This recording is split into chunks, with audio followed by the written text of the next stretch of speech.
మానవుల్లోని ఒకడు చెప్పే మాటలు ఇహలోక జీవితంలో నిన్ను ఎంతో రంజింపజేస్తాయి. తన సంకల్ప శుద్ధిని గురించి తెలుపటానికి అతడు అల్లాహ్ను మాటిమాటికి సాక్షిగా నిలబెడతాడు.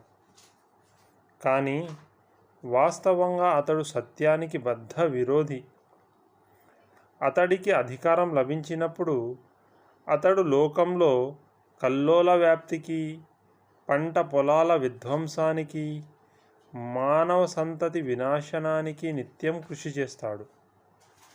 అతడు సాక్షిగా నిలబెట్టే అల్లాహ్ కల్లోలాన్ని ఏమాత్రం సహించడు. అల్లాహ్కు భయపడు అని అతడితో అన్నప్పుడు అహంభావం అతడిని పాపానికే అంటుకుపోయేలా చేస్తుంది. అలాంటి వాడికి తగిన స్థలం నరకమే. అది అతి చెడ్డ నివాసం.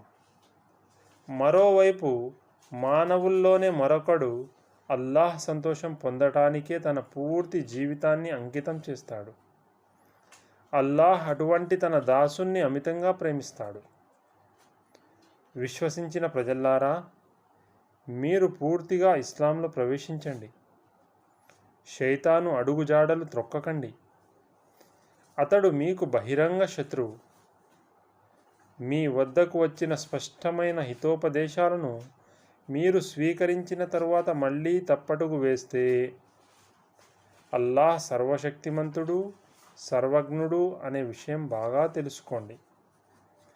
ఇన్ని హితోపదేశాల తరువాత కూడా ప్రజలు తమను తాము సరిదిద్దుకోకపోతే మేఘాల షామియానాలలో దూతలు వెంటరాగా అల్లాహ్ వారి ముందు స్వయంగా ప్రత్యక్షమై వారిని గురించి తీర్పు చెప్పే సమయం కోసం వారు నిరీక్షిస్తున్నారని దాని అర్థమా? చివరకు అన్ని వ్యవహారాలు అల్లాహ్ ముందు పెట్టబడతాయి. మేము ఎన్ని స్పష్టమైన గుర్తులు వారికి చూపించామో ఇస్రాయిలు వంశీయులను అడగండి. ఇంకా అల్లాహ్ అనుగ్రహ భాగ్యం కలిగిన తరువాత దాన్ని దౌర్భాగ్యంగా మార్చుకునే జాతిని అల్లాహ్ ఎంత కఠినంగా శిక్షిస్తాడో కూడా వారిని అడగండి. అవిశ్వాస వైఖరిని అవలంబించిన వారికి ఇహలోక జీవితం ప్రియమైనదిగాను మనోహరమైనదిగాను కనిపించేలా చేయబడింది. వారు విశ్వాస వైఖరి అవలంబించిన వారిని పరిహసిస్తారు.